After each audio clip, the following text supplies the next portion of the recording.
नमस्कार दोस्तों, स्वागत है आपका हमारे चैनल पर। आज हम आपको एक ऐसी कहानी सुनाने जा रहे हैं जो आपके रोंगटे खड़े कर देगी। एक ऐसी कहानी जिसे सुनने के बाद आप रात को अकेले नहीं रह पाएंगे। कभी आपने सोचा है कि अगर आपकी सबसे बड़ी चिंता आपकी परछाई बन जाए तो क्या होगा? क्या होगा अगर वो परछाई आपके सबसे गहरे डर को जानती हो? आज हम आपको सुनाएंगे एक ऐसी भूतिया कहानी जो आपके दिल की धड़कनें तेज कर देगी। तो अगर आप डर के शौकीन हैं तो अपनी बत्तियां बंद कर लीजिए और हमारे साथ इस खौफनाक यात्रा पर चलिए। नमस्कार दोस्तों, मेरा नाम दिव्या है और के बिहार शहर के पास में मौजूद एक छोटे से गांव की रहने वाली हूं। आज मैं आप लोगों के सामने जो कहानी लेकर आई हूं वो मेरे साथ घटी एक ऐसी डरावनी घटना की कहानी है जिस घटना को मैं आज तक भी अपने जहन से नहीं निकाल पाई हूं। दरअसल यह कहानी आज से लगभग 10 साल पहले की है। आज से 10 साल पहले अपनी कॉलेज की पढ़ाई करने के लिए जब मैं बिहार शहर के एक हॉस्टल में रहती थी, उस वक्त मेरे साथ वो डरावनी घटना हुई थी। अब यहाँ पर हॉस्टल का नाम सुनकर आप लोग सोच रहे होंगे कि शायद वो घटना मेरे साथ किसी हॉस्टल में हुई थी, पर ऐसा नहीं है। दरअसल बिहार शहर के बगल में मेरा जो गांव था, उस गांव से लगभग 60 किलोमीटर की दूरी पर ही मेरा ननिहाल था और मेरा ननिहाल भी मेरे गांव की तरह ही एक छोटे से गांव में था। अब जैसे ही मेरे दिमाग में ये बात आई तो मैं मेरी मम्मी को फोन करके इस बारे में पूछती हूँ, पर मेरे मुंह से नानी के गांव जाने की बात सुनते ही शुरू में तो मेरी मम्मी मुझे वहां जाने के लिए साफ साफ मना कर देती हैं। पता नहीं क्यों, पर जैसे ही मैंने उनको फोन पर नानी के गांव जाने की बात कही तो मेरे मुंह से वह बात सुनते ही उनकी आवाज में एक अजीब सी घबराहट आ गई थी। उस चीज को मैंने फोन पर उनसे बात करते वक्त अच्छी तरीके से महसूस कर लिया था कि नानी के घर जाने की बात कहते ही मेरी मम्मी के जहन में कोई ना कोई ऐसी बात याद आ गई थी जिसकी वजह से वह काफी ज्यादा घबरा गई थी। पर फिर जब मैंने उन्हें इस बात का विश्वास दिलाया कि अब मैं बड़ी हो गई हूँ और कोई स्कूल में पढ़ने वाली बच्ची नहीं हूँ, मैं अपना ध्यान अच्छी तरीके से रख सकती हूँ, साथ ही वहां पर मेरा ध्यान रखने के लिए नानी भी तो हैं। तो इस तरीके से बातें कहकर जब मैंने मेरी मम्मी को काफी ज्यादा कन्विंस किया तो उन्होंने मुझसे कह दिया था कि ठीक है, नानी के पास हो, लेकिन ज्यादा दिनों तक वहां मत रुकना। अब लास्ट में फोन रखते वक्त मम्मी ने मुझसे ऐसा क्यों कहा था, इस बात को तो मैं नहीं समझ पाई थी, पर उस वक्त मेरे मन में मेरे नानी से मिलने की काफी ज्यादा इच्छा हो रही थी। लेकिन शायद उस टाइम पर मुझे इस बात का जरा भी अंदाजा नहीं था कि अपनी नानी के घर जाने का सोचकर मैं कितनी बड़ी गलती कर रही हूँ। मैं मेरे गांव से शाम को 4 बजे के वक्त जाने वाली बस से उसी दिन अपने ननिहाल के लिए रवाना हो गई थी और उस बस ने मुझे 6 बजाने से पहले ही मेरी नानी के गांव के उस छोटे से बस स्टैंड पर उतार दिया था, जहां पर मैं बचपन में अपने मम्मी पापा के साथ जब जाती थी तो उतरा करती थी। पर इतने सालों बाद जब मैंने उस बस स्टैंड को देखा तो उस बस स्टैंड को देखकर मैं काफी ज्यादा चौंक गई, क्योंकि पहले के टाइम पर वहां पर जितनी ज्यादा रौनक रहा करती थी, अब वहां पर वैसी रौनक नहीं थी। बस स्टैंड के बगल में वो जो बड़ा सा पेड़ था, अब वह भी आधे से ज्यादा सूख चुका था और ना ही वहां पर वह कुल्फी वाली दुकान थी जो हर बार गर्मियों की छुट्टियों में जाने पर हम लोगों को दिखाई देती थी और बस से उतरते ही मैं मेरे मम्मी पापा से कुल्फी खाने की जिद किया करती थी। लेकिन अब इन सब बातों को नजरअंदाज करके मैं सीधा अपनी नानी के घर की तरफ चल देती हूँ, जो कि उस बस स्टैंड से मुश्किल से 1 किलोमीटर की दूरी पर था। पर जब तक मैं नानी के घर पहुंची तब तक मैं पसीने से पूरी तरीके से तरबतर हो चुकी थी, क्योंकि एक तो वह गर्मियों का टाइम और ऊपर से रास्ते में कहीं पर भी मुझे कोई भी ऐसी जगह नहीं मिली थी जहां पर थोड़ी देर छांव में रुककर मैं आराम कर लेती। पर अब नानी के घर के दरवाजे के बाहर पहुंचते ही जैसे ही मैंने दरवाजा खटखटाया तो अंदर से मेरी नानी की आवाज आती है कि अरे कौन है। पर मैं नानी की आवाज का कोई भी जवाब नहीं देती हूँ और बार बार सिर्फ दरवाजा ही खटखटाती रहती हूँ, क्योंकि मैं यह देखना चाहती थी कि दरवाजा खोलने के बाद जैसे ही वह मुझे अचानक से देखेंगी तो मुझे देखकर उनके चेहरे पर क्या भाव आते हैं। इसी वजह से जब मैं लगातार दरवाजा खटखटाती रही और कुछ देर बाद जब मेरी नानी ने आकर दरवाजा खोला तो मेरे को देखते ही एक पल के लिए तो उनके चेहरे पर एक अजीब सी खामोशी छा गई थी, पर कुछ सोचकर वह खुश होने का शायद नाटक कर रही थी। मेरे को देखते ही मुझसे कहने लगी थी कि अरे दिव्या, तू कब आई उनके? ऐसा पूछने पर मैं उनसे कहती हूँ कि नानी, अभी आपके सामने ही तो खड़ी हूँ। फिर नानी से इस तरीके से हंसी खुशी वाली बातें करते करते मैं उनके साथ घर में अंदर चली जाती हूँ। और मेरे को अंदर लेने के बाद नानी ने फिर से दरवाजे की कुंडी लगा दी थी। लेकिन अब जब मैं उनके साथ घर के अंदर जा रही थी तो अब मुझे मेरी नानी का वह घर पहले जैसा नहीं लग रहा था। पहले उनके घर में जाने के बाद एक अजीब सा सुकून मिलता था, लेकिन अब पता नहीं हर तरफ ही मुझे एक अजीब सी मनहूसियत महसूस हो रही थी। ऐसा लग रहा था कि जैसे वह घर घर नहीं बल्कि कोई श्मशान घाट हो, क्योंकि घर में हर तरफ ही कूड़ा करकट फैला हुआ था। और वहां की हालत देखकर ऐसा बिल्कुल भी नहीं लग रहा था कि नानी की तबीयत ठीक है, क्योंकि अगर नानी की तबीयत ठीक रहती तो वह उस घर को पूरी तरीके से साफ रखती। अब उनके मुंह से यह बात सुनते ही मैंने मेरी नानी को कहा कि अब मैं 20 दिनों के लिए यहाँ पर रहने के लिए आई हूँ, तो इस घर की अच्छी तरीके से साफ सफाई कर दूंगी। पर मेरे मुंह से ऐसा सुनते ही वह मुझसे कहती हैं कि तू क्यों फालतू में इन सब चीजों में पड़ रही है? तू जितने दिन भी यहाँ रहने आई है उतने दिन आराम से रह शहर में। वैसे ही तुझे कई काम रहते होंगे, तो कम से कम जितने दिन तू यहाँ रहने आई है उतने दिन तो आराम से रह ले। नानी की वह बात सुनकर और जब वह मुझसे वह बात कह रही थी तो उस वक्त उनके चेहरे की तरफ देखकर पता नहीं क्यों पर मुझसे ऐसा लग रहा था कि वह मुझसे कुछ छुपाने की कोशिश कर रही है। लेकिन मैं भी जिद पर आ गई थी और मैंने नानी से कह दिया था कि मैं कल से ही इस घर की साफ सफाई शुरू कर दूंगी और सिर्फ 2 दिन के अंदर ही इस घर को पहले के जैसा बिल्कुल साफ सुथरा बना दूंगी। तो मेरी जिद के आगे नानी भी हार मान लेती हैं और फिर अगले ही दिन से मैं उस घर की साफ सफाई करना शुरू कर देती हूँ। लेकिन वो एक रात नानी के साथ बिताने के बाद मुझे इस बात का अच्छी तरीके से अंदाजा हो गया था कि नानी की तबीयत शायद कुछ जरूरत से ज्यादा ही खराब है। लेकिन उनकी तबीयत खराब होने के पीछे की असल वजह क्या थी, यह उस वक्त तक मुझे पता नहीं चला था। पर शायद आगे जो कुछ भी होने वाला था उसके बाद मुझे उन सब चीजों के पीछे की वजह समझ में आने वाली थी। दरअसल अगले दिन जब मैं अपनी नानी के घर की साफ सफाई कर रही थी तो मेरी नानी के घर के अंदर ही एक ऐसा कमरा बना हुआ था जिस कमरे के अंदर जब मैं बचपन में अपनी मम्मी के साथ वहां पर छुट्टियों में आती थी तो उस टाइम पर भी मुझे मेरी मम्मी के द्वारा और मेरी नानी के द्वारा उस कमरे की तरफ जाने के लिए साफ साफ मना कर दिया जाता था। जितने दिन भी मैं अपने निहाल में रहती थी उतने दिनों तक मैं उस कमरे की तरफ जाना तो दूर की बात है बल्कि उसकी तरफ देखती भी नहीं थी। पर अब जब मैं घर की साफ सफाई कर रही थी तो साफ सफाई करते टाइम जब मेरा ध्यान उस कमरे की तरफ गया तो मैं सोचती हूं कि भला इस कमरे के अंदर ऐसा क्या है जिसकी वजह से नानी किसी को भी इसके अंदर नहीं जाने देती है। पर उस दिन मौका देखकर मैं उस कमरे के अंदर जाने का सोच लेती हूँ, क्योंकि उस वक्त दोपहर का टाइम हो रहा था और मेरी नानी खाना खाने के बाद दवाई लेकर अपने ही कमरे के अंदर आराम कर रही थी। साथ ही उस वक्त घर के अंदर उनके अलावा कोई दूसरा शख्स मौजूद भी नहीं था जो मुझे उस कमरे की तरफ जाने से रोकता। इसी वजह से मैं धीरे धीरे अपने कदमों को उस कमरे की तरफ बढ़ाती हूँ और हल्के से उस कमरे की कुंडी खोलकर उसके अंदर चली जाती हूँ। पर जैसे ही मैंने उस कमरे का दरवाजा खोला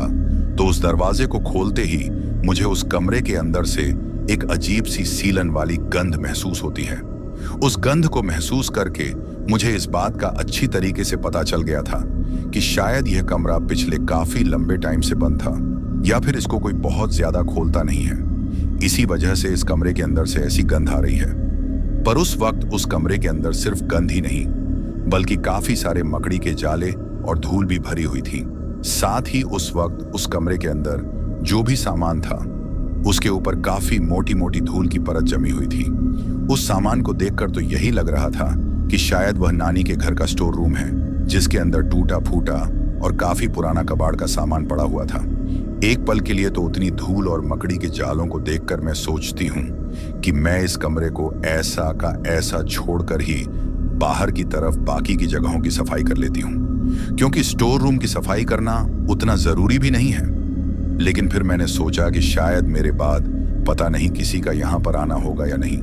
इसी वजह से मैं उस कमरे की भी सफाई करने का मन बना लेती हूँ। पर सबसे पहले जब मैं उस कमरे की काफी पुरानी पुरानी चीजों को एक कपड़े से साफ कर रही थी तो उसी दौरान मेरी नजर एक अलमारी के पीछे छुपा कर रखे गए एक संदूक के ऊपर पड़ती है। दिखने में वह संदूक काफी ज्यादा पुराना लग रहा था,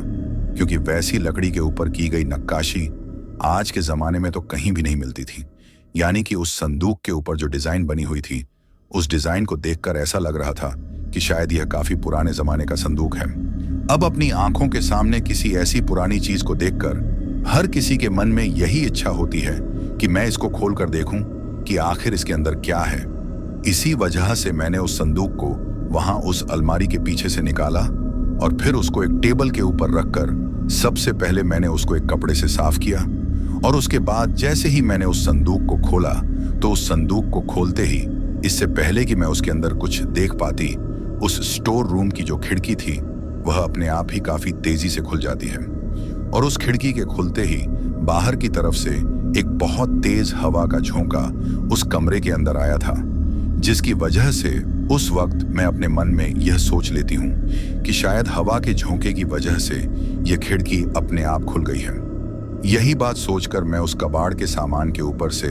ध्यान से अंधेरे में हाथ रखते हुए उस खिड़की की तरफ जाती हूँ और उसको वापस से कुंडी लगाकर बंद कर देती हूँ। पर जैसे ही मैंने उस खिड़की को कुंडी लगाकर बंद किया तो उस वक्त उस खिड़की से जो थोड़ी बहुत रोशनी आ रही थी, अब वह रोशनी भी आना बंद हो गई थी, जिसकी वजह से अब उस कमरे के अंदर काफी ज्यादा अंधेरा हो गया था। लेकिन इतना भी नहीं हुआ था कि मैं किसी चीज को ठीक तरीके से देख ही ना पाऊं। इसी वजह से मैं वापस से उस टेबल के ऊपर रखे हुए संदूक की तरफ जाती हूं और उस संदूक के अंदर क्या है ये देखने लगती हूं। पर ताज्जुब की बात यह थी कि जब मैंने उस संदूक को उस अलमारी के पीछे छिपा हुआ देखा था तो उसको वहां देखकर तो मुझे यही लगा था कि शायद इसके अंदर जरूर कुछ ना कुछ बहुत ही कीमती चीज है। इसी वजह से शायद नानी ने इसको यहाँ पर इस तरीके से छुपा कर रखा है। पर अब उस संदूक को खोलने के बाद जो कुछ मुझे उसके अंदर दिखाई दे रहा था, उसको देखकर तो मुझे ऐसा बिल्कुल भी नहीं लग रहा था कि उसके अंदर कोई कीमती चीज है, क्योंकि उस वक्त उस संदूक के अंदर और कुछ नहीं बल्कि सिर्फ एक लाल कपड़ा रखा हुआ था। पर उस कपड़े को देखकर ऐसा लग रहा था कि जैसे इस कपड़े के अंदर कोई चीज लपेट कर रखी गई हो। लेकिन वो चीज क्या थी ये उस वक्त मुझे समझ नहीं आ रहा था, क्योंकि वो एक बहुत ही छोटा सा कपड़ा था एक पल के लिए। तो अगर अपन उसके ऊपर ऐसे ही नजर डालें तो अपने को यही लगेगा कि शायद ये कोई कपड़ा ही है। लेकिन फिर जब मैंने उस संदूक के अंदर हाथ डालकर उस कपड़े को छू कर देखा तो मुझे ऐसा महसूस हुआ कि जैसे इसके अंदर कुछ है। इसी वजह से मैं उस कपड़े को उठाकर संदूक से बाहर निकालती हूँ और फिर उसको पलट कर देखती हूँ। जैसे ही मैंने उस लाल कपड़े को पलट कर देखा तो मुझे दिखाई दिया कि उस वक्त उस कपड़े के अंदर एक छुरी थी, जिसको किसी ने उस लाल कपड़े के अंदर लपेटकर उस संदूक के अंदर रख रखा था। पर उस छुरी को देखते ही मेरे मन में सिर्फ यही बात आई कि आखिर कोई इस छुरी जैसी छोटी सी चीज को इस तरीके से इस लाल कपड़े के अंदर लपेटकर, और वह भी इतने पुराने संदूक के अंदर क्यों रखेगा। लेकिन फिर जब मैंने गौर से उस छुरी की तरफ देखा तो मुझे दिखाई दिया कि वह एक चांदी की छुरी थी, और वह छुरी इतनी ज्यादा सुंदर थी कि उसकी हर एक छोटी से छोटी नक्काशी को देखकर मैं काफी ज्यादा खुश हो गई थी, क्योंकि आज तक मैंने मेरी जिंदगी में कभी भी उतनी सुंदर छुरी नहीं देखी थी। लेकिन तभी मेरे दिमाग में आता है कि अगर किसी ने इस लाल कपड़े के अंदर इस छुरी को लपेट कर रखा है तो फिर यह सिर्फ एक अकेली छुरी ही क्यों है? इसके साथ वाली दूसरी छुरी कहाँ है? अभी मैं ऐसा सोच ही रही थी कि तभी अचानक से ही मुझे नानी के कमरे की तरफ से उनकी आवाज सुनाई देती है। उस आवाज को सुनकर मुझे लगा कि शायद नानी उठ गई हैं। इसी वजह से मैं हड़बड़ाहट में उस संदूक को बंद करने से पहले उस छुरी को अपनी सलवार की जेब में डाल लेती हूँ और फिर उस लाल कपड़े को संदूक के अंदर वापस डालकर मैं उसको वहीं छुपा देती हूँ जहां पहले से वह उस अलमारी के पीछे छुपा हुआ था। और फिर सब कुछ वैसा का वैसा छोड़कर मैं उस कमरे को बंद करके वापस बाहर की तरफ चली जाती हूँ, क्योंकि अगर नानी मुझे उस कमरे के अंदर देख लेती तो मेरे ऊपर काफी ज्यादा गुस्सा करती। पर जब तक नानी उठकर बाहर आई थी उससे पहले ही मैं उस कमरे से चली गई थी। लेकिन जैसे ही नानी ने मुझे हाथ में झाड़ू लेकर उस कमरे की तरफ से आते हुए देखा तो वह मुझसे पूछने लगी कि मैं उस तरफ क्या कर रही थी। पर उस वक्त मैंने नानी से बहाना मारते हुए कह दिया था कि अरे नानी, कुछ नहीं, मैं तो बस इधर उधर ऊपर की तरफ ये जो जाले लगे हुए हैं इनको साफ कर रही हूं। तो मेरे ऐसा कहते ही नानी मुझसे कहती हैं कि अब साफ सफाई बहुत हो गई, तू भी नहा धोकर खाना खा ले और फिर थोड़ी देर आराम कर ले। अब नानी के ऐसा कहने पर मैं बिल्कुल वैसा ही करती हूँ, क्योंकि मुझे भी जितना जल्दी हो सके उतना जल्दी अपने कमरे में अकेले जाकर उस छुरी को देखना था। इसी वजह से मैं नहा धोकर खाना खाने के बाद जब अपने कमरे में आराम करने के लिए गई तो मैं वापस से उस चूड़ी को अपने हाथ में उठाकर देखती हूँ। और जितनी बार भी मैं उस चूड़ी को अपने हाथ में उठाकर देखती थी उतनी बार ही मुझे एक अजीब सी फीलिंग महसूस होती थी। हर बार मुझे ऐसा लगता था कि जैसे चूड़ी की जो दूसरी जोड़ी है वह भी कहीं ना कहीं इसकी तलाश में है। अब दिन के वक्त तो मैं उस चूड़ी को देखकर वापस उसे एक कटोरे के अंदर छुपा कर रख देती हूँ ताकि गलती से भी वह चूड़ी नानी को नजर ना आ जाए। पर रात को खाना खाने के बाद जब मैं वापस से सोने के लिए उस कमरे में गई तो अंदर की तरफ से कमरे के दरवाजे को कुंडी लगाने के बाद मैं उस चूड़ी को अपने हाथ में पहनकर देखती हूँ। पर जैसे ही मैंने उस चूड़ी को अपने हाथ में पहना तो मुझे अपने उस कमरे की खिड़की के बाहर से किसी की अजीब तरीके से हंसने की आवाज सुनाई दी थी। एक पल के लिए तो जब मैंने उस आवाज को सुना तो मुझे लगा कि शायद वह कोई मेरे मन का वहम है। पर जब मैं उस चूड़ी को पहनकर अपने उस कमरे के अंदर चलकर देखने लगती हूँ तो एक हाथ में छुरी होने के बावजूद भी मुझे ऐसी आवाज सुनाई दे रही थी कि जैसे मेरे दोनों पैरों में छुरी है। लेकिन जब मैंने चलते चलते गौर से मेरे कमरे की खिड़की की तरफ देखा तो मुझे दिखाई दिया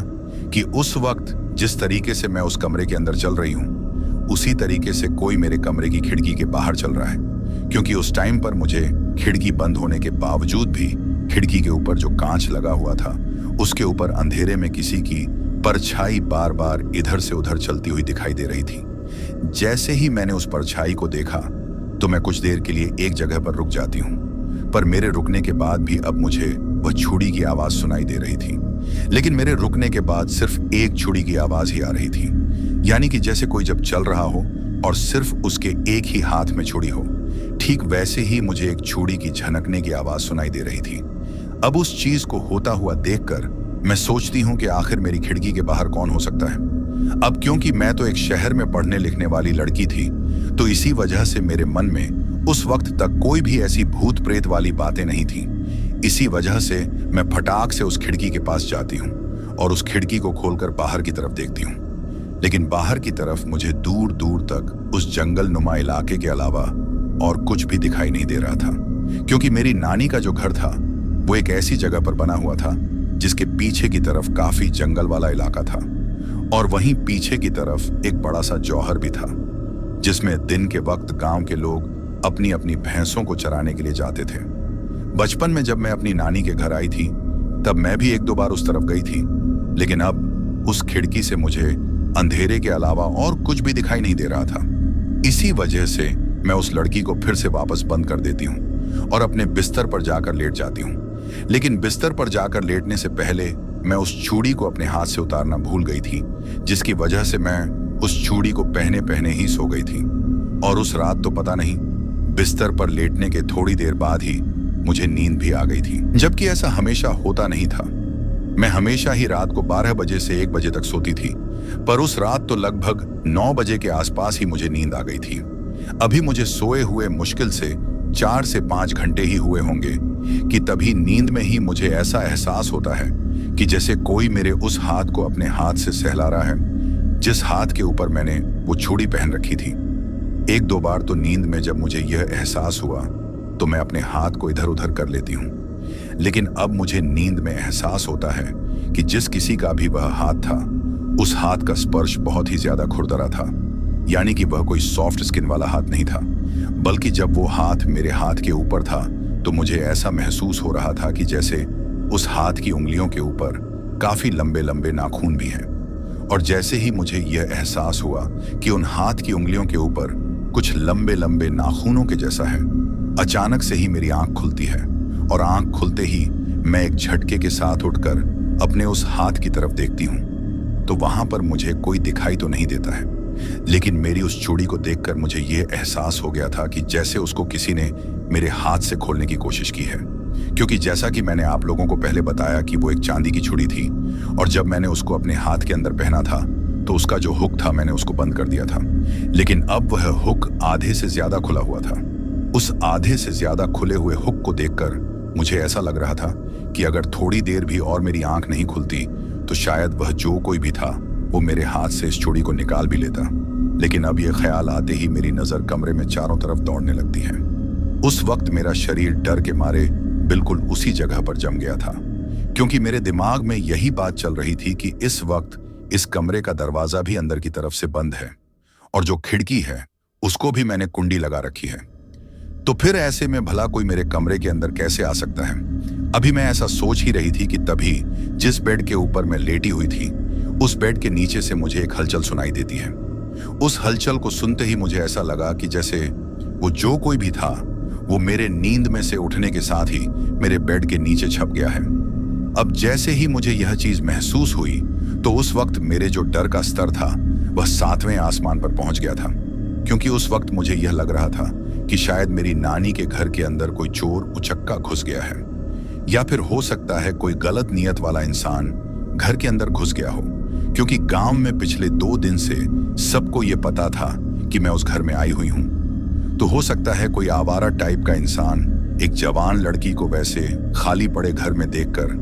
रात के वक्त गलत नियत से उस घर के अंदर घुस गया हो। यानी कि कुल मिलाकर उस वक्त मेरे मन में इसी तरह के कई ख्याल आ रहे थे, लेकिन अब मेरे अंदर इतनी भी हिम्मत नहीं थी कि मैं नीचे की तरफ झुककर यह देख सकूं कि आखिर मेरे बेड के नीचे कौन है। पर अब हर बीतते हुए वक्त के साथ मेरा डर बढ़ता ही जा रहा था और मैं उस डर को और ज्यादा बर्दाश्त नहीं कर सकती थी। इसी वजह से मैं धीरे धीरे मेरे बेड के ऊपर उल्टा लेटती हूँ और एक तरफ से झुक कर नीचे देखती हूँ कि आखिर नीचे कौन है। पर जैसे ही मैं नीचे झुक कर देखती हूँ तो मुझे बेड के नीचे तो कोई भी दिखाई नहीं देता है, पर जिस तरफ से मैं बेड के नीचे झुक कर देख रही थी उसके बिल्कुल ठीक दूसरी तरफ मुझे कोई खड़ा हुआ दिखाई देता है। यानी कि उस वक्त मुझे किसी के हाथ दिखाई दे रहे थे, लेकिन वो जो हाथ थे वह पूरी तरीके से सफेद थे। हालांकि वह हाथ थे तो किसी इंसान के ही, लेकिन उन पैरों को देखकर ऐसा लग रहा था कि जैसे वह जो कोई भी है उसके शरीर के अंदर खून की एक भी बूंद नहीं है, जिसकी वजह से उसका शरीर उस तरीके से पूरा का पूरा सफेद पड़ चुका है। अब यह चीज देखते ही डर के मारे मेरी बुरी हालत हो जाती है, क्योंकि जब मैं नीचे झुककर देख रही थी तो उस वक्त तो मुझे सिर्फ उसके हाथ ही दिखाई दे रहे थे, लेकिन उन पैरों को देखकर मुझे यह अंदाजा हो गया था कि इस वक्त मेरे ठीक पीछे कोई मेरे बेड के बगल में खड़ा हुआ है। पर तभी एकाएक ही मेरी नजर उन पैरों के थोड़ा नीचे की तरफ जाती है और जैसे ही मैं उस तरफ देखती हूँ तो मुझे दिखाई देता है कि वो जो मुझे किसी के सफेद सफेद हाथ दिखाई दे रहे थे उन पैरों में से एक हाथ के ऊपर ठीक वैसी ही छुरी है जैसी छुरी मुझे मेरी नानी के घर से उस कमरे के अंदर से मिली थी, और जिस छुरी को इस वक्त मैंने अपने हाथ के ऊपर पहन रखा है। अब वह चीज देखते ही मेरी हालत और भी ज्यादा खराब हो गई थी, और तभी पता नहीं मुझे अचानक से क्या होता है कि मैं एक बिजली की रफ्तार के साथ झटके से पलटकर पीछे की ओर देखती हूँ। लेकिन जैसे ही मैं पीछे की ओर पलटकर देखती हूँ तो मुझे वहां पर कोई भी दिखाई नहीं देता है। फिर उसके बाद मैं अपने बेड से नीचे उतरती हूँ और दरवाजे के पास जाकर थोड़ा नीचे फर्श पर बैठकर चारों तरफ देखती हूँ, लेकिन ना ही तो उस वक्त कोई मेरे बेड के नीचे था और ना ही कहीं और मुझे कुछ दिखाई दे रहा था। पर जो कुछ अभी मैंने अपनी आंखों के सामने देखा था उसको मैं अपने मन का वहम भी नहीं मान सकती थी। इसी वजह से मैंने उसी वक्त अपने मन में सोच लिया था कि मैं सुबह होते ही इन सब चीजों के बारे में मेरी नानी को बता दूंगी कि मैंने वहां से वह छुरी उठाई थी, और जब से मैंने वह छुरी वहां से उठाई है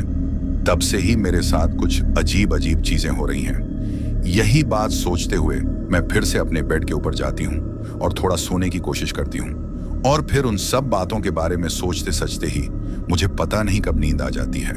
लेकिन तभी एक खटखटाहट के साथ मेरी आंखें खुलती हैं, और जब मेरी आंखें खुलती हैं तो मेरी खिड़की से हल्की हल्की रोशनी कांच के अंदर से ही होते हुए मेरे चेहरे के ऊपर गिर रही थी। उस चीज को देखकर मुझे पता चल गया था कि शायद दिन का उजाला हो गया है,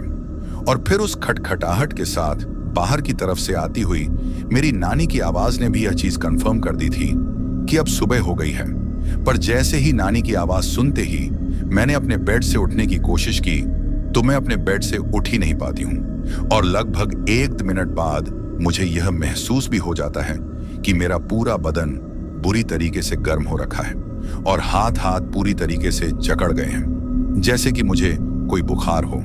पर अब जब मैंने काफी देर तक दरवाजा खटखटाने के बाद भी दरवाजा नहीं खोला तो बाहर की तरफ से मेरी नानी मेरा नाम लेकर मुझे आवाज लगाती है कि अरे तू दरवाजा क्यों नहीं खोल रही है। तो नानी के ऐसा पूछने पर मैं बेड से उठ तो नहीं पाती हूँ, लेकिन उन्हें आवाज लगाकर रहती हूँ कि नानी थोड़ी देर रुको, मैं आ रही हूँ। उनसे ऐसा कहकर मैं किसी तरीके से अपने बेड से हिम्मत करके उठती हूँ और फिर जाकर कमरे का दरवाजा खोलती हूँ। लेकिन जैसे ही मैं दरवाजा खोलती हूँ तो उस वक्त मेरी नानी ने मेरे चेहरे की जो हालत देखी, उस चीज को देखकर तो उनके मुंह से एक चीख ही निकल गई थी। अब मेरे को देखते ही मेरी नानी के मुंह से जब उस तरीके से चीख निकली तो मैं ये बात समझ ही नहीं पाई कि आखिर मेरी नानी मुझको देखकर उस तरीके से क्यों चीखी है। इसीलिए मैं मेरी नानी से काफी ज्यादा अचंभित होते हुए पूछती हूँ कि नानी क्या हुआ, आप इस तरीके से मेरे को देखते ही चीखी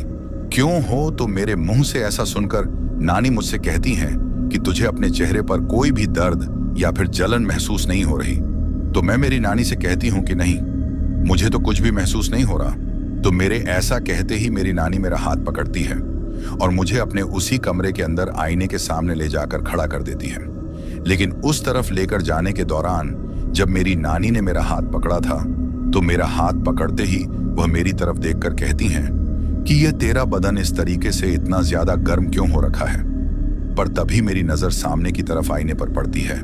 और उस आईने में अपना चेहरा देखते ही नानी से भी दुगनी आवाज में मेरे मुंह से चीख निकल जाती है,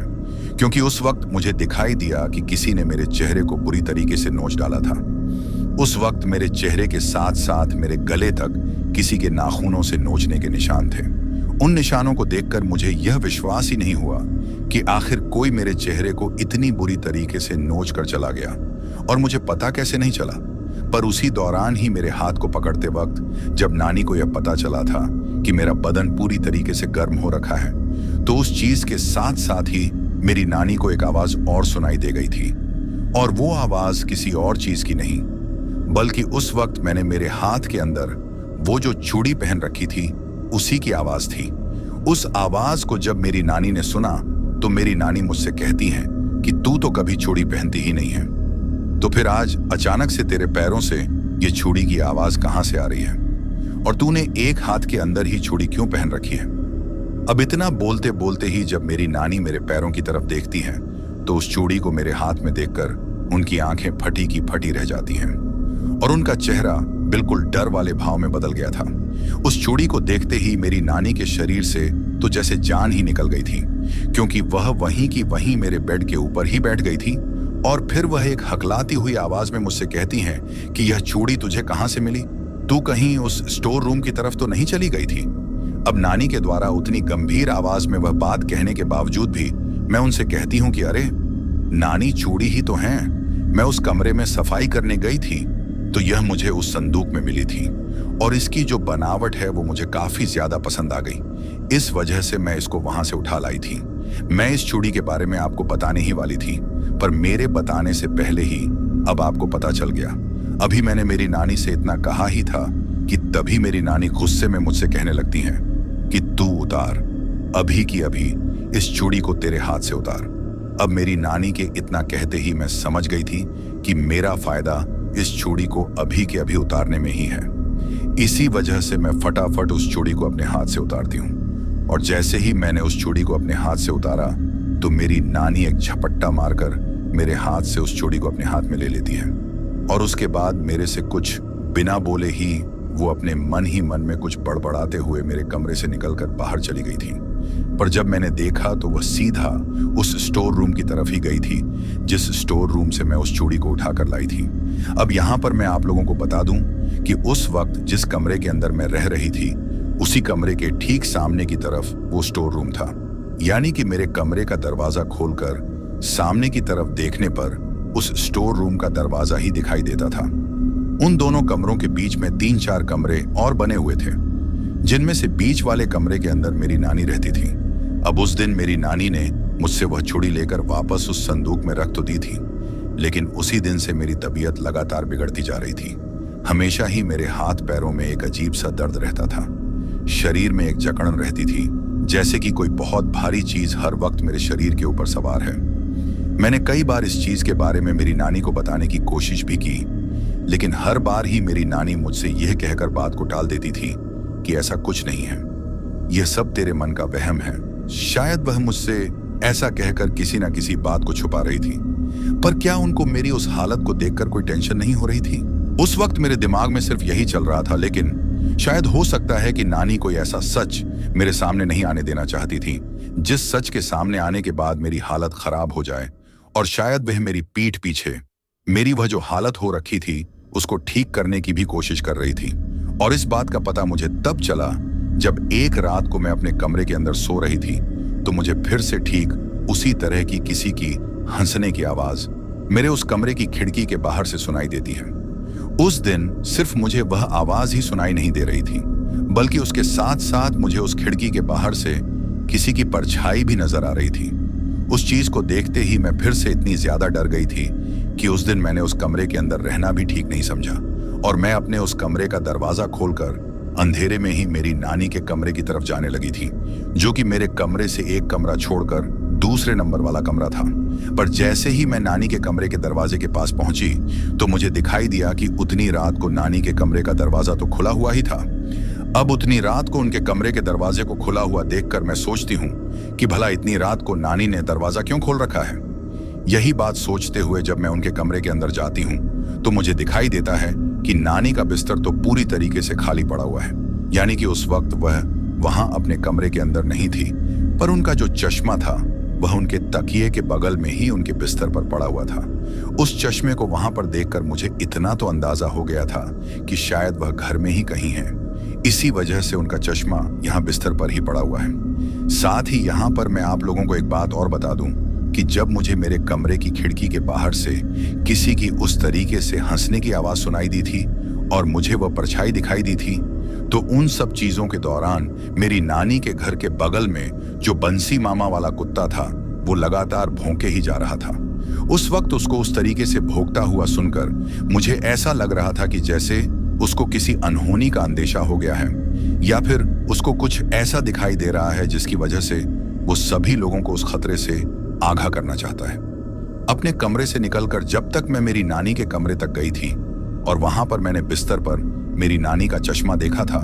तब तक तो उस कुत्ते की लगातार उसी तरीके से भौंकने की आवाज आ रही थी। पर तभी अचानक से ही उसके भौंकने की आवाज के साथ ही एक आवाज और आती है,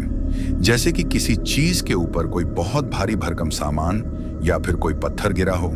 और उस आवाज के साथ ही उस कुत्ते की भौंकने की आवाज आना बंद हो गई थी। उस आवाज के बाद सिर्फ 2 से 3 बार उसकी बहुत ही हल्की हल्की आवाज में करहाते हुए छू छू करने की आवाज आई थी, और उसके बाद उसकी आवाज आना बंद हो गई थी।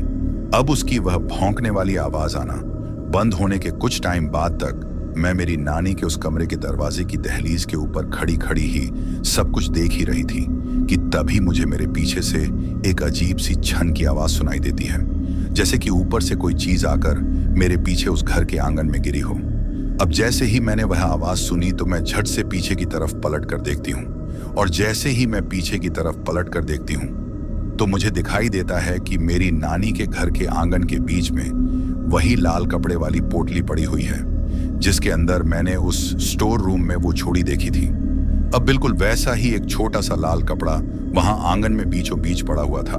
पर शायद उसके अंदर उस वक्त कुछ था भी, लेकिन इससे पहले कि मैं उसके पास जाकर उसको देख पाती, उस लाल कपड़े में से अपने आप ही एक अजीब सा काला काला धुआं निकलने लगा था, और देखते ही देखते मेरी आंखों के सामने अंधेरे में ही उस काले धुएं की एक औरत बन गई थी। यानी कि वो धुआं अब एक औरत का रूप लेने लगा था, और फिर चंद लम्हों में ही वो औरत मेरे सामने आ गई थी। अब एक कॉलेज की पढ़ने वाली लड़की के सामने जब अचानक से इतनी भयानक चीज हुई कि एक लाल रंग की पोटली के अंदर से धुआं निकला, और फिर उस धुएं में से अपने आप ही एक औरत दिखाई देने लगी, तो आप लोग समझ सकते हो कि उस वक्त मेरी क्या हालत हुई होगी। पर अब जैसे ही मैंने उस औरत को वहां पर देखा तो मुझे उसके शरीर को देखकर कुछ याद आया, यानी कि उस वक्त उसका शरीर बिल्कुल ठीक वैसा ही पूरा का पूरा सफेद दिखाई दे रहा था। जिस तरीके के सफेद हाथ जब मैंने बेड के नीचे झुककर यह देखने की कोशिश की थी कि मेरे बेड के नीचे कौन है, तो मुझे दिखाई दिए थे। अब मेरी आंखों के सामने वो जो औरत थी, उसका शरीर सिर से लेकर पैरों तक बिल्कुल पूरी तरीके से सफेद था, जैसे कि उसके शरीर में एक भी बूंद खून की ना हो। लेकिन इसके साथ ही उसने उस सफेद शरीर के ऊपर बिल्कुल डायन की तरह के काले रंग के कपड़े पहन रखे थे। और इन सब चीजों के साथ साथ ही जब मैंने उसके चेहरे की तरफ देखा तो उसके चेहरे को देखकर तो डर के मारे मेरी घी घी बैठ गई थी। क्योंकि उसका जो हुलिया था वह इतना ज्यादा डरावना था कि उसके उस हुलिये को देखते ही मैं समझ गई थी कि मैंने उस चूड़ी को उस संदूक में से निकालकर शायद कोई बहुत बड़ी गलती कर दी है। क्योंकि उस वक्त उस औरत की जो आंखें थीं, उन आंखों के चारों तरफ काफी चौड़े चौड़े काले रंग के घेरे बने हुए थे।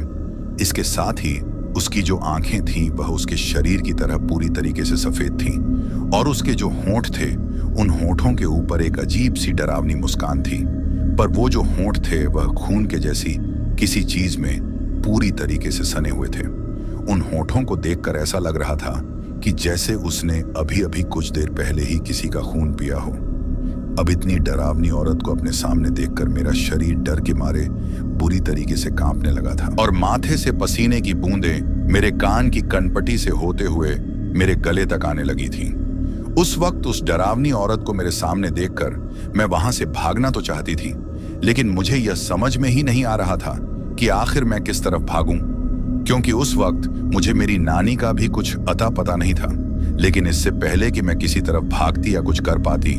वो काले कपड़ों वाली काली डायन अब मेरी तरफ ही आने लगी थी। उसके बढ़ते हुए हर एक कदम के साथ मुझे एक ऐसी आवाज सुनाई दे रही थी जिस आवाज की वजह से मुझे काफी ज्यादा डर लग रहा था, और वो आवाज किसी और चीज की नहीं बल्कि उस एक चूड़ी की थी जिसकी साथ वाली दूसरी चूड़ी मेरी नानी ने उस संदूक में रख रखी थी।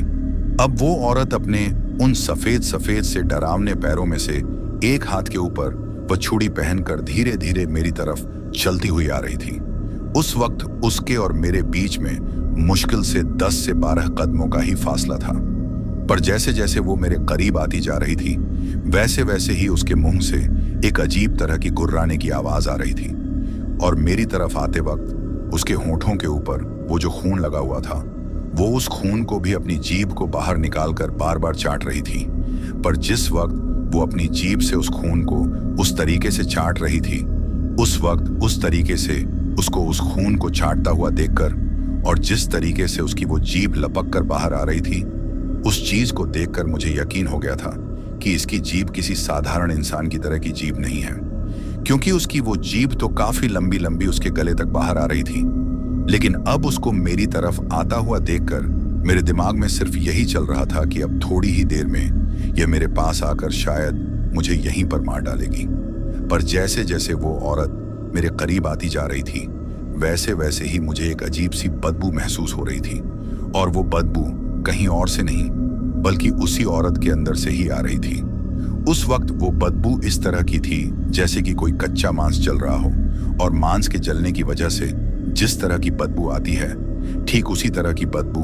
उस वक्त उस औरत के अंदर से आ रही थी। साथ ही मेरे करीब आते आते उसने अपना एक हाथ मेरी तरफ बढ़ा लिया था, और उसने जो हाथ मेरी तरफ बढ़ाया था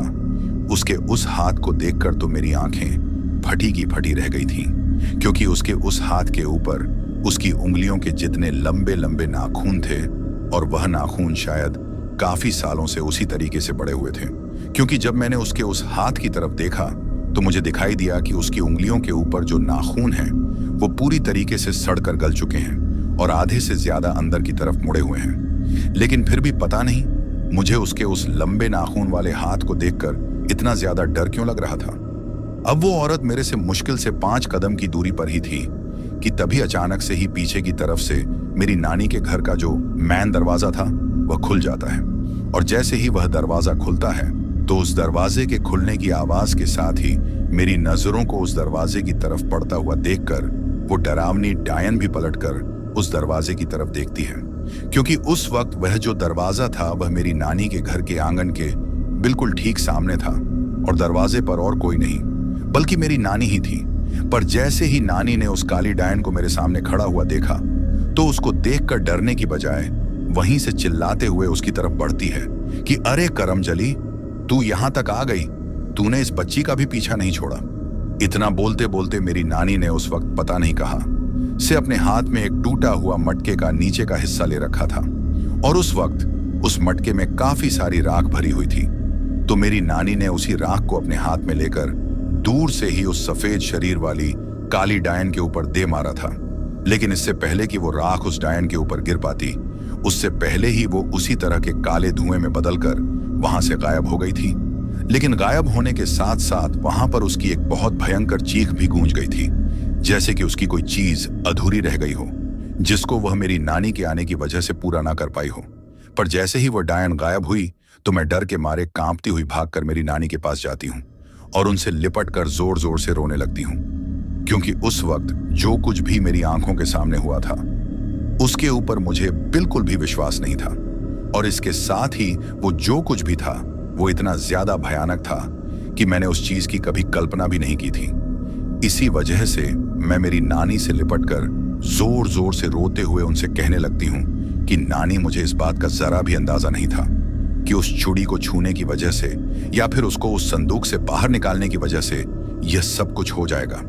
वरना उस चूड़ी को उस बंदूक से निकालना तो दूर की बात है, बल्कि मैं कभी गलती से उस कमरे की तरफ भी नहीं जाती। अब जब मैं बार बार इस तरह की बातें कहकर रोने लगी तो फिर मेरी नानी मुझे थोड़ी तसल्ली दिलाती हैं और मुझे शांत करते हुए अपने साथ अपने कमरे के अंदर लेकर जाती हैं। उसके बाद ठीक उसी तरह के एक संदूक के अंदर से और उसी तरह के एक लाल कपड़े के अंदर से नानी कुछ निकालती है, लेकिन इस बार उस लाल कपड़े के अंदर कोई छुरी नहीं थी, बल्कि उस लाल कपड़े के अंदर एक मोर पंख था। उस मोर पंख को मुझे देते हुए मेरी नानी ने मुझसे कहा था कि शायद मैं तो थोड़े ही दिनों की मेहमान हूं, लेकिन तू इस मोर पंख को हमेशा अपने साथ रखना। जब तक यह मोर पंख तेरे साथ रहेगा तब तक वो डायन तेरा कुछ नहीं कर पाएगी। और यह मोर पंख कोई आज के जमाने का मोर पंख नहीं है, बल्कि यह पिछले कई सैकड़ों सालों से उस डायन से बचने के लिए मुझ जैसी औरत से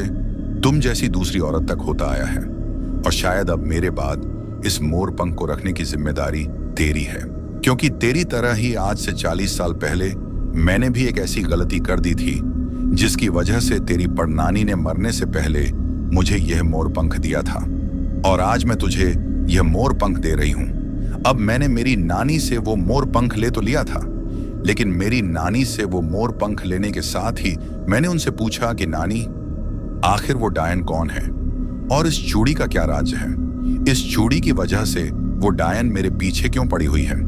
तो मेरे मुंह से ऐसा सुनते मेरी नानी उसे कहती हैं कि वो डायन सिर्फ तेरे पीछे ही नहीं पड़ी है, बल्कि वह पिछले कई सालों से हर उस औरत या लड़की के पीछे पड़ जाती है जो उसकी उस चूड़ी को गलती से उस संदूक से बाहर निकाल लेती है। और जैसे ही उस डायन को पता चलता है कि उसकी वह एक चूड़ी उस संदूक से बाहर निकल चुकी है, तो फिर वह उस इंसान के पीछे पड़ जाती है जो उस चूड़ी को संदूक से बाहर निकाल लेता है, क्योंकि उसको यह उम्मीद रहती है कि उसकी वह चूड़ी उसी इंसान के द्वारा उसको मिल सकती है।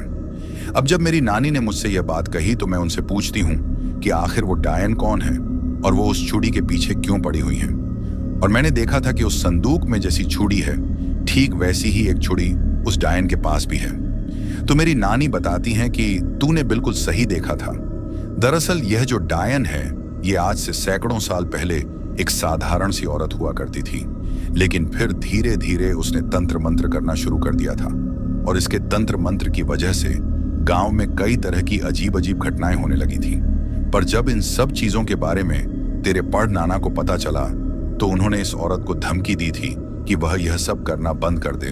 वरना उसके लिए ठीक नहीं रहेगा। पर उस औरत ने उनकी एक नहीं मानी और वह हमारे गांव के बगल में जो श्मशान घाट है वहां पर जाकर अपने काले जादू की सिद्धियां करने लगी थी। इसके साथ ही गांव से हर रोज ही किसी ना किसी के घर से एक बच्चा गायब होने लगा था, और फिर उस बच्चे की लाश गांव के बगल में जो जौहर है वहां पर मिलती थी। पर सबको यह पता था कि यह सब कुछ उसी औरत का किया धरा है, लेकिन फिर एक दिन काले जादू के चलते उस औरत ने खुद की बलि भी दे दी थी, और मरने के बाद वह इसी तरीके से एक डायन के रूप में भटकने लगी है। और वह कोई आज से नहीं भटक रही है, बल्कि वह उसी टाइम से भटक रही है जिस टाइम पर तेरे पड़नाना जिंदा थे। लेकिन फिर तेरे पड़नाना ने उसके उस डरावने आतंक से इस गांव के लोगों को बचाने के लिए उसको अपनी सिद्ध की हुई शक्तियों के द्वारा अपने काबू में कर लिया था। लेकिन फिर कुछ समय बाद ही उस डायन ने तेरे पढ़ना को भी मौत की नींद सुला दिया था। पर मरने से पहले तेरे पढ़ना कुछ ऐसा कर गए थे जिसकी वजह से वो डायन आज तक भी किसी का कुछ नहीं बिगाड़ पाई है। दरअसल तेरे पढ़ना उसके पैरों में जो 2 छुड़ी थी, जिन पायलों में उसकी सारी शक्तियां थीं, उन्होंने उनमें से एक छुड़ी को उससे छीन लिया था, और उसके बाद तंत्र मंत्र के द्वारा अभिमंत्रित किए गए एक संदूक में उस छुड़ी को रखकर तेरी पढ़नानी को दे दिया था और तब से तेरी पढ़ना नानी ही उस चूड़ी और उस संदूक को बड़ा ही संभाल कर रखती थी। गलती से भी वह उस संदूक को किसी को हाथ नहीं लगाने देती थी। मरने से पहले तेरे पढ़ना नानी ने यह जिम्मेदारी मुझे सौंपी थी और अब मैं तुझे सौंप कर जा रही हूँ। उस दिन मुझसे वह बात कहकर अगले ही दिन पता नहीं मेरी नानी सुबह अपने कमरे से बाहर ही नहीं निकली थी। जब वह काफी देर तक बाहर नहीं निकली तो मैंने जाकर उनका दरवाजा खटखटाया, लेकिन उन्होंने अंदर से दरवाजा भी नहीं खोला। जब काफी देर तक उन्होंने दरवाजा नहीं खोला तो मैंने अगल बगल के लोगों को बुलाया और जब उन लोगों ने दरवाजा तोड़ा तो पता चला कि रात के वक्त नींद में ही नानी की मौत हो चुकी है। अब पहली रात को उन्होंने मुझसे जो कुछ कहा था वह कोई संजोग था या फिर नानी को पहले से ही पता था कि आज की रात उनकी आखिरी रात होने वाली है। शायद इसी वजह से ही उन्होंने मुझको उस चूड़ी को संभालने की जिम्मेदारी दी थी। पर आप लोगों को बता दूं कि मैं आज तक भी मेरी नानी की दी हुई उस जिम्मेदारी को बखूबी निभा रही हूं और नानी के घर से निकलने से पहले मैंने उस संदूक को जिसके अंदर वो छुड़ी थी उसको हमेशा हमेशा के लिए अपने साथ ले लिया था। लेकिन उस संदूक की वजह से आज भी मुझे कई बार वह औरत दिखाई दे जाती है। पर मेरी नानी ने मरने से पहले मुझे बताया था कि जब भी वह औरत तुझे दिखाई दे या फिर सपनों में तुझे परेशान करने की कोशिश करे तो तू उस मोर पंख से अपने हाथ के ऊपर यह लिख देना कि तेरा काल हूं मैं। जैसे ही तू यह चीज लिखेगी तो कुछ दिनों तक वो डायन तेरा पीछा करना छोड़ देगी। तो दोस्तों, ये थी हमारी आज की कहानी। कहानी आपको कैसी लगी ये आप मुझे कमेंट बॉक्स में कमेंट करके जरूर बताना।